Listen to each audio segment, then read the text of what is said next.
when I think about what I do all day, listening to people, it becomes obvious to me that there is something wrong with trying to understand the other. Because I realize that the other is infinitely other than I am. And infinitely meaning that even the dimensions on which the other is other than me is unimaginable. So if I pretended or insisted on saying that I understand you, it would be tantamount to colonization. It would be like the British understood the Indians. They didn't. Or like Europeans understood the Chinese. They didn't. Understand is trying to put someone who is infinitely other into categories that are familiar to oneself. And the other may totally transcend my own categories. So if I'm not trying to understand the other, what do I do when I sit as someone's psychotherapist? Well, I try to engage with the other. I try to be with the other. I try to love the other. I don't have to understand you in order for me to love you. I have to listen to you. I have to treat you as a legitimate other. Now, legitimacy means that I don't ask you to account for yourself. Legitimacy means that if I find you acting in a way that I wouldn't act, I would be curious as to what your world is like, from which it is legitimate to act as you do. So one of the fundamental moves in the kind of therapy that I think is useful is to always ask, under what conditions would what the other is doing be normal? That's the most useful question that I can ask. Now, when someone says that they need time out from worldly concerns, from survival concerns, when somebody gets very tired in the struggle of surviving, I take their word for it. If I were tired, I would want a safe place where I can catch my breath, where I don't have to be ashamed of wanting time out, where somebody would reassure me that I can take my time, that I can come back to myself. If I'm staggered, that I will have a safe place in which to orient myself again. Here in Vancouver, for about over 15 years, I tried to set up a safe house, an asylum, a true asylum, where people could go through difficult times without anybody interfering with them, without anybody presuming that they know better what's good for the other than the other knows himself or herself. Now, I ran into enormous difficulties. There were government officials who basically said to me, over my dead body. Why? Because the only question they were interested in is, will I enforce their meds? Not ours, theirs. And I said, well, if somebody wants to take medication, we'll make sure that they do, and they will have the resources to do so safely and professionally. And if somebody doesn't want to take medication, we'll support them and we'll help them in whatever it is that they decide they want to do. Well, that just wasn't good enough, because for politicians, their only concern is to cover their asses. Basically, they want to avoid what they call scandal. And if in a house like the one I imagined, anything happens even the kind of things that could happen in any hospital.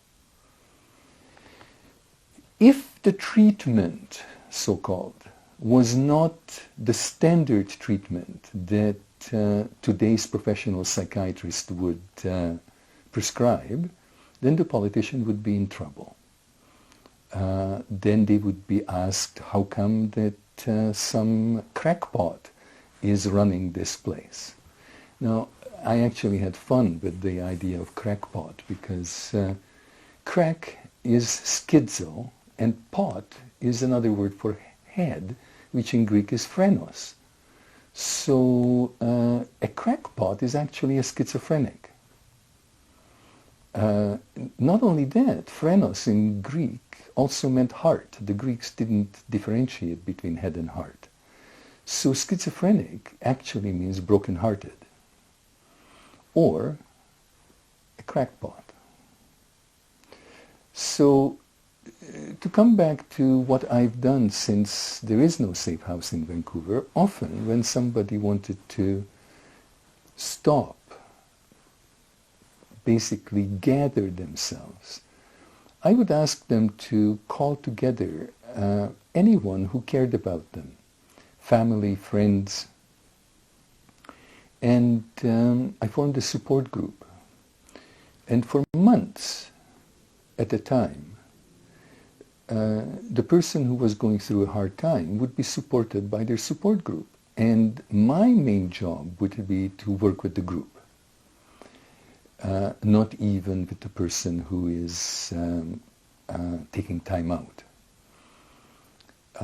Most of the work with the group, certainly after a couple of months, was to overcome their envy.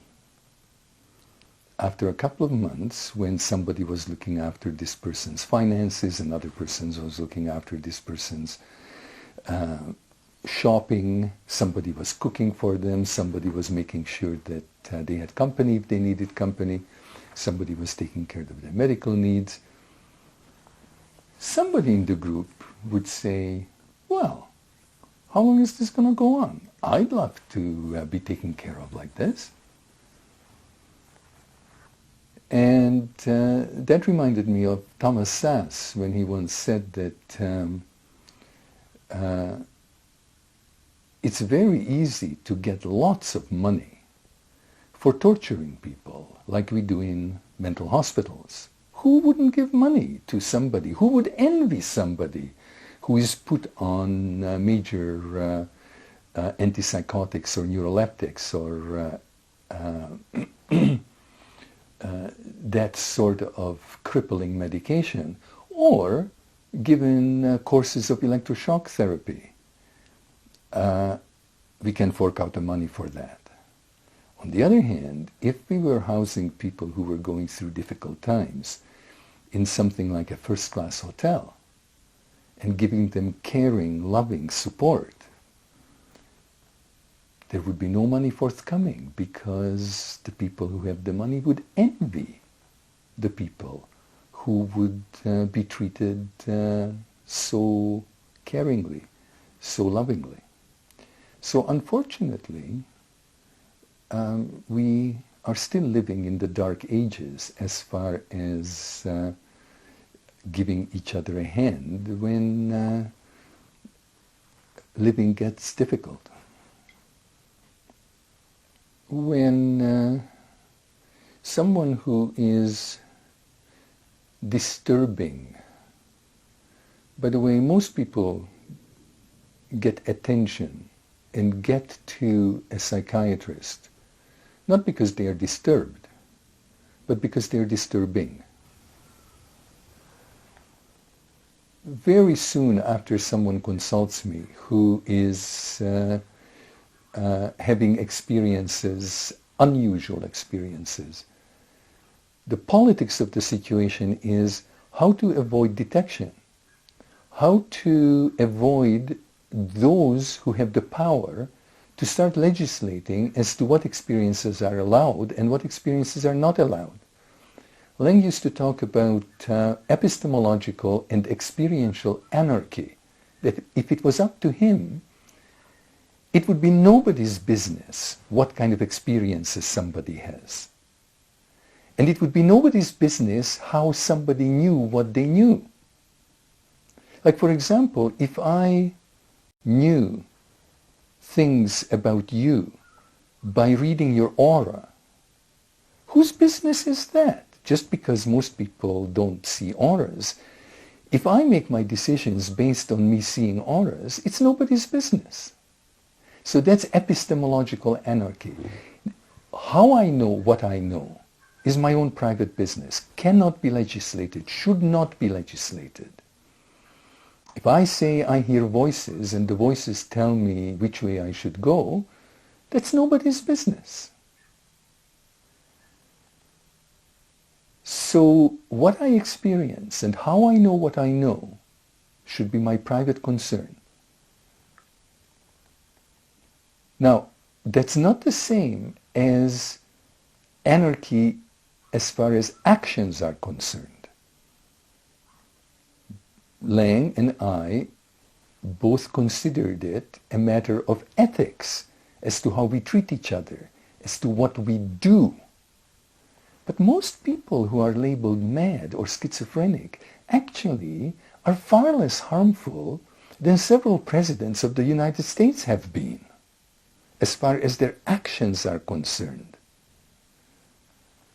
It's just that when someone reveals to the wrong person what their experiences are, how they know what they know, those people in power get disturbed, and then they start treating you for your own good to homogenize your experience to fit in with the norm, what is normal.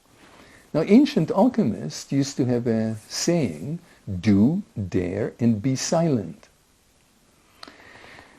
And one of the lessons that someone who is having unusual experiences, one of the lessons he or she has to learn is just this. You have to be very careful who you talk to. You talk to the wrong person, you end up incarcerated and suffering experiences you never wanted to experience. You unleash people doing things to you that you would never choose in a million years.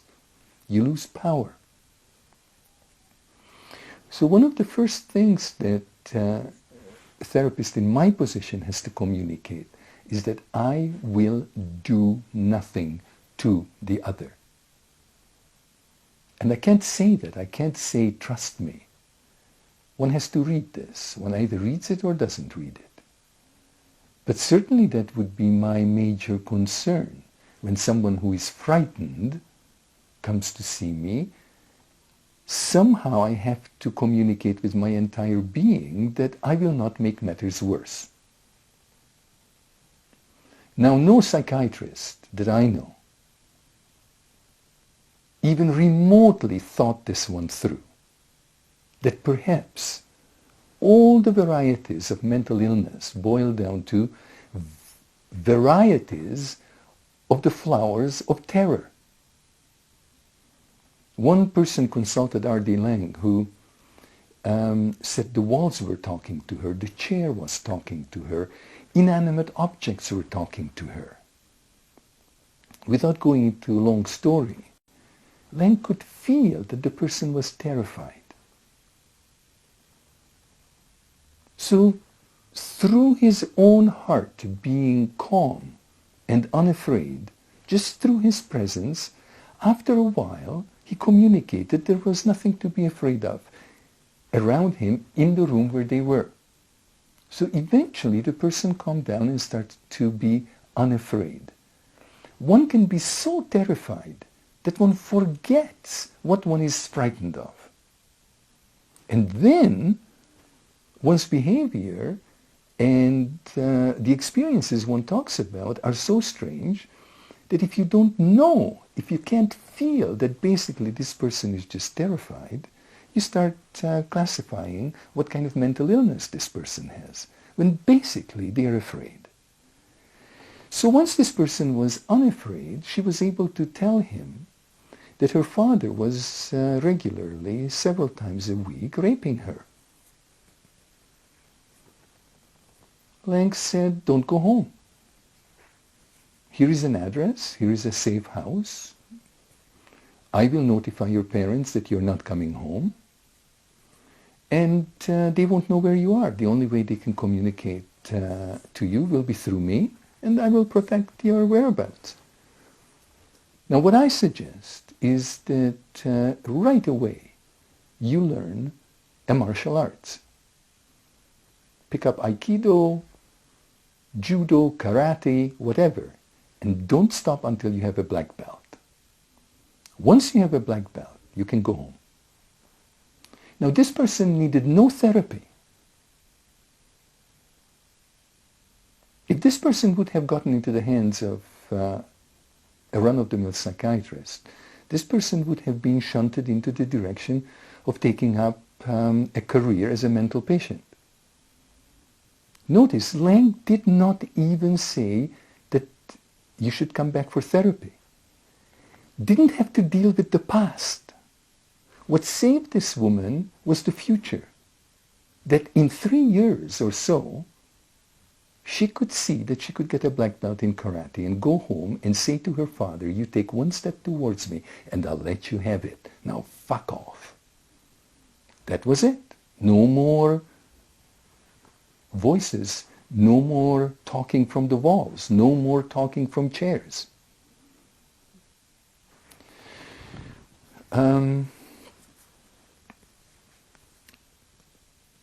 This business of taking the other seriously, by the way, I think all abuse, whether it's sexual abuse, physical abuse, emotional abuse, all abuse boils down to not taking the other seriously. Unfortunately, most people who get into the hands of psychiatrists already haven't been taken seriously. Present-day psychiatry simply adds to their trouble. They continue not taking them seriously. Once you are labeled marginal, once you are labeled schizophrenic, once you are labeled a mental patient, no one really listens to you. So how could they take you seriously? When I was working in London, England, a young man came to me. I couldn't see his face. He had his overcoat over his head, and I could hear his voice. And I think at times he peeked out at me, but I certainly couldn't see him. He came from the mental hospital where he received several courses of shock treatment, and he got disturbed because he found himself lining up for shock treatments, and he thought, am I getting addicted to this? There must be something really wrong with me. So he wanted out of the hospital. He heard of the Philadelphia Association, which was Lang's organization to try to help people without taking over their lives. And really, why this young man got into hospital in the first place was because already at home and in several other places where he was shunted, at a certain point he just lay down and didn't want to get up. He just pissed and defecated in bed because he didn't want to be disturbed by having to go to the toilet or eat or do normal regular things, because he needed to do some deep thinking. And every time he got interrupted, he had to start from scratch. And he got nowhere. So I took him to one of the asylums. There were about 7 asylums at that time that were organized around R.D. Lang. I took him to one of them, and the people who were already living there had dinner with him, talked with him, hung out with him for a couple of days, and then decided to invite him to live with them. He moved in, he moved up on the 3rd floor, basically locked himself in his room, and pretty well didn't come out for 3 years. The members of the household looked after him, tried to provide him with food, although he hardly ate or drank anything. He was skin and bones. They tried to clean him as much as they could because he never went to the toilet. And this was going on for 3 years. There were 2 doctors at the house who were very worried about him, just his physical health. But everybody took him seriously that he had some deep thinking to do. Now, according to his own story, after about 3 years, one morning, he caught the whiff of the smell of fresh baked bread that was wafting up to his room from the kitchen. And the thought crossed his mind, where there is fresh baked bread, there must be some love around. So for the first time in 3 years, he came out of his room, went downstairs, opened the fridge, made himself an omelette from a dozen eggs, and went for a walk. He almost wrecked his knees because he was unused to walking. But from that moment on, his recovery was very speedy. In 3 months, he was courting a girlfriend, he had a job, he was playing his guitar. And when I met him about a year later, he came up to me, he recognized me, I didn't because I hardly ever saw his face. And we talked. I asked him how he made sense of those 3 years in his life. His comment was, it was a necessary waste of time. So I appreciate people who have faith in the organismic wisdom of another. This household of about 7 or 8 people took Julian was his name, very, very seriously. They went out on a limb that few people would have gone out on. And this isn't the only story. The stories of people who have found themselves, reconnected with themselves in the asylums of the Philadelphia Association are numerous, and many of them are miraculous, but basically very simple, because all that needed to be done was ordinary human support, ordinary human kindness, care, conviviality. I used to be a mathematician. I went to University of Toronto and graduated in honors math, physics and chemistry, and went down to get my PhD in mathematics at Johns Hopkins University. Actually, it was in Baltimore that I first volunteered to work in a mental hospital. It was beyond words what I saw there. I was in a locked ward of the criminally insane. And literally, there were orderlies walking around with large syringes, and anybody who moved, they would inject them with whatever was in the syringes so that the people would go back to a comatose state. And I was supposed to do volunteer work, cheer up the patients. That was my first experience in wondering about what insanity was, what was a mental hospital about, what was the treatment. How did we human beings treat each other? But personally, I became very unhappy and very, very disturbed after my first marriage broke up after 3.5 years. Then my second marriage broke up after 3.5 years. And I was so upset that I actually went to see a therapist in Toronto. And I saw him 5 days a week for 9 months. It was pretty intense. And although I thought he was really an awful man,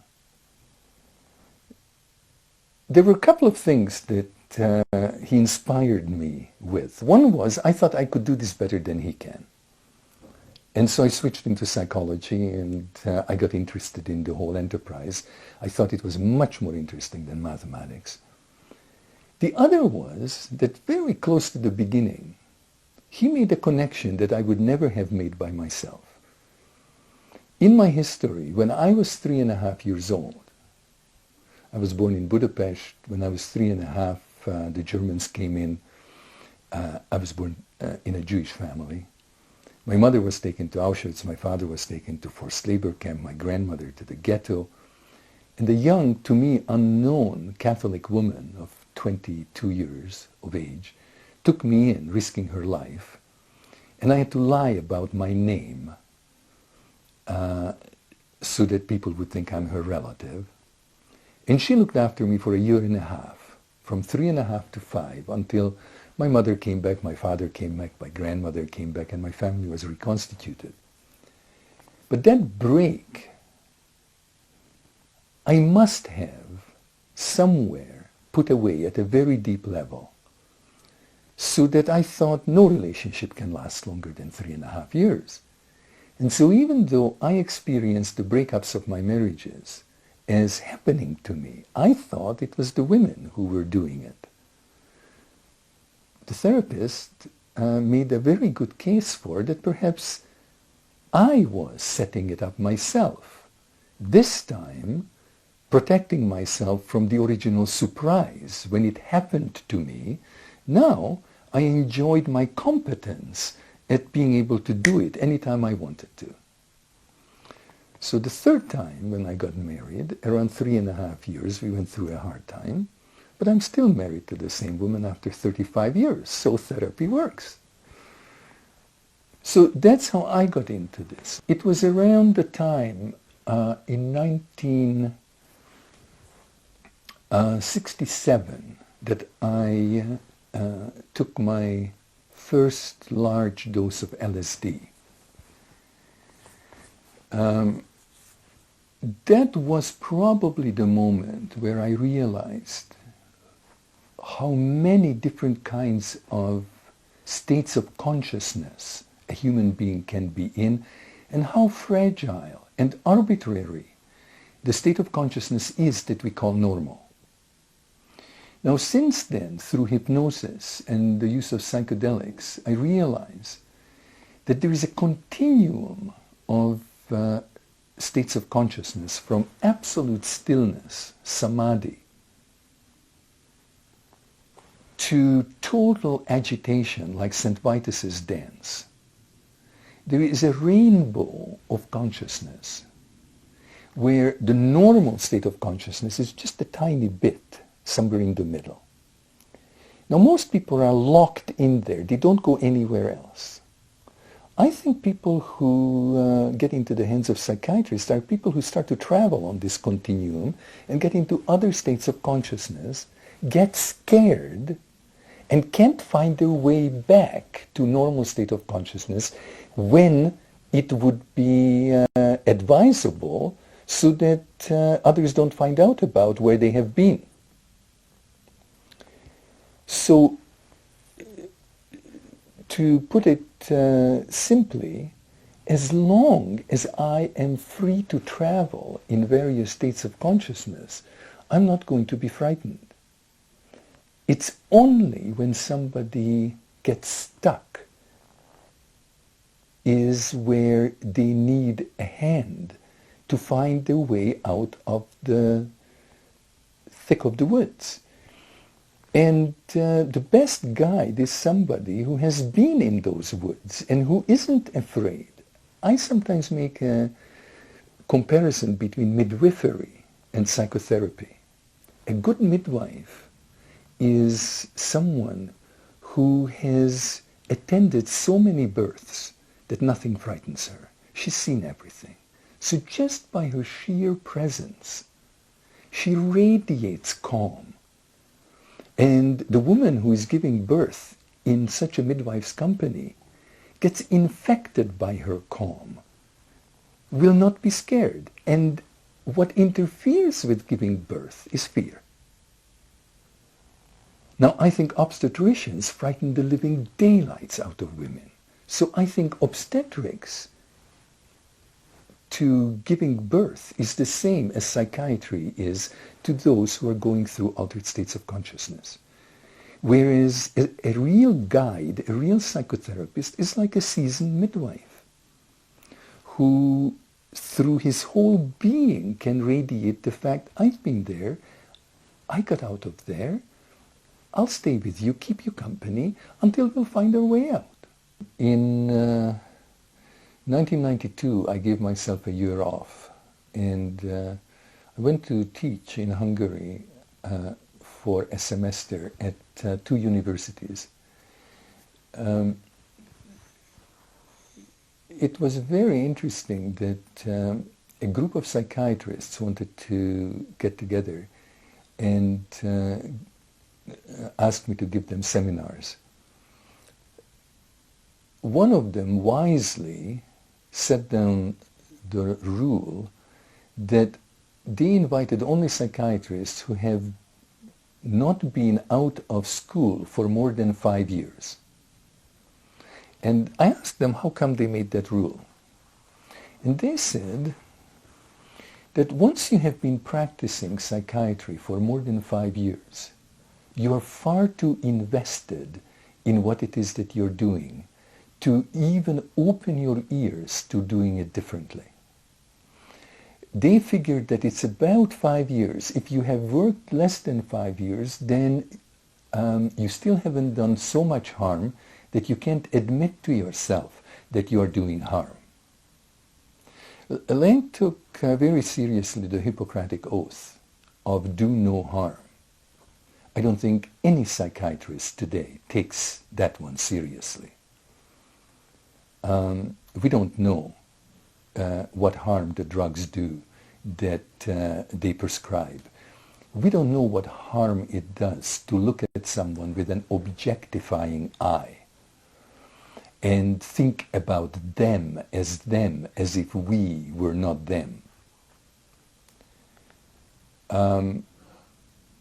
It actually worked. The dozen psychiatrists who came week after week to talk with me were extremely open to a whole different way of looking at how we can be of help to each other and others.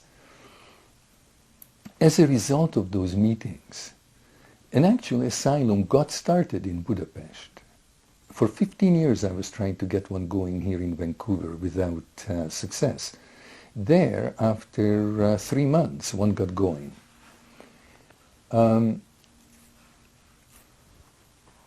Not without opposition, but with a lot of down-to-earth support. One of the reasons why I think that a house where someone can go, where they don't feel that they want to deal with the chores of ordinary day-to-day living, is because not everyone has the economic circumstances to find support when they need it.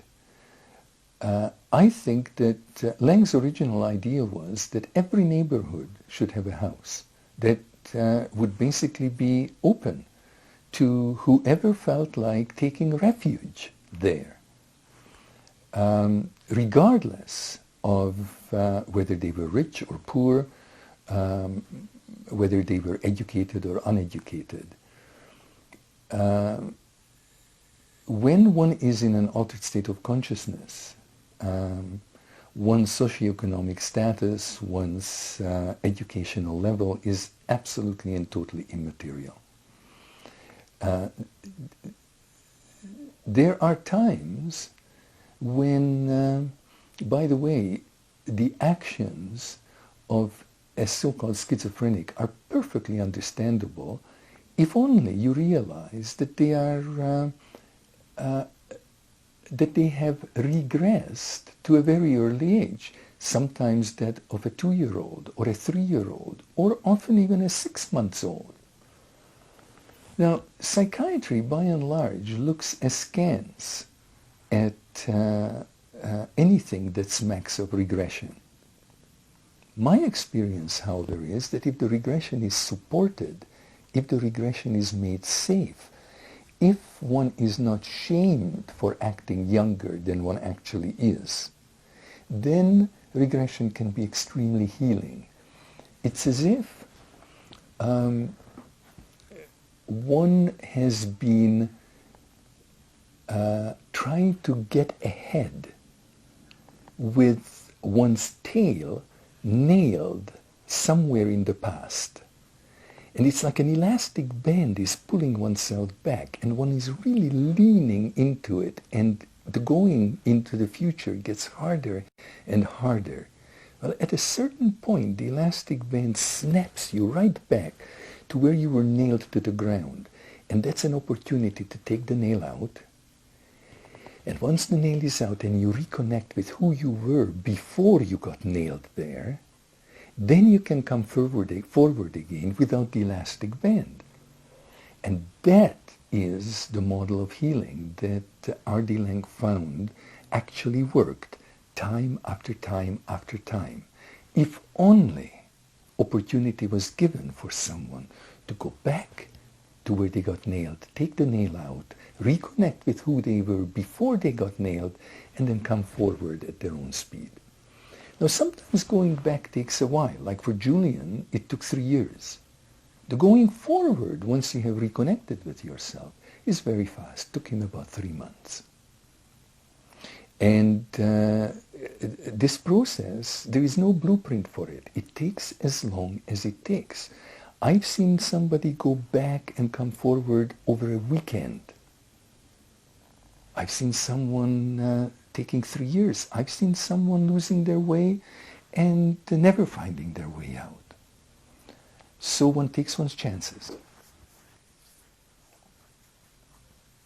The whole idea of medication or being treated, say, with electroshock, the assumption, first of all, is that there is an expert who knows what's good for me, and therefore I am in this expert's care. And basically, this expert can do with me as they like. The moment I start taking a drug, I get hopelessly confused. I don't know from that moment on whether anything I experience is my experience, whether it's the drug that I am experiencing, how does the drug alter my experiences. So if I felt lost already, after taking neuroleptics, I would feel even more lost, unless I absolutely give up responsibility for myself and basically take up the career of a mental patient, which is basically someone who is supposed to slavishly follow what experts tell her or him that he needs to do. So it's an infantilizing process. I remember Laing saying that he would rather spend time in jail than in a mental hospital because at least his experience, his nervous system would not be interfered with. And that's not saying that I would not experiment with any drug that a psychiatrist offered me, but I would want to remain in charge of whether I want to take more or less. I would want to be the experimenter, and I would want to use the psychiatrist as an advisor. Never would I want to be in a psychiatrist's care. Now, as far as shock treatment is concerned, in spite of the fact that some people will testify that it saved their lives, I can't see that it does anything else that hitting someone over the head with a baseball bat wouldn't do. Now, I don't think that I could justify to myself hitting anyone over the head with a baseball bat, even if after I do that, people would be grateful for how I saved their lives. There is not a shred of evidence or understanding of why it should work, how it should work. If you really look at it, it is a horrendous punishment. I think in a way it would be more humane to have people drink their own piss. That would motivate somebody to get better. Actually, there are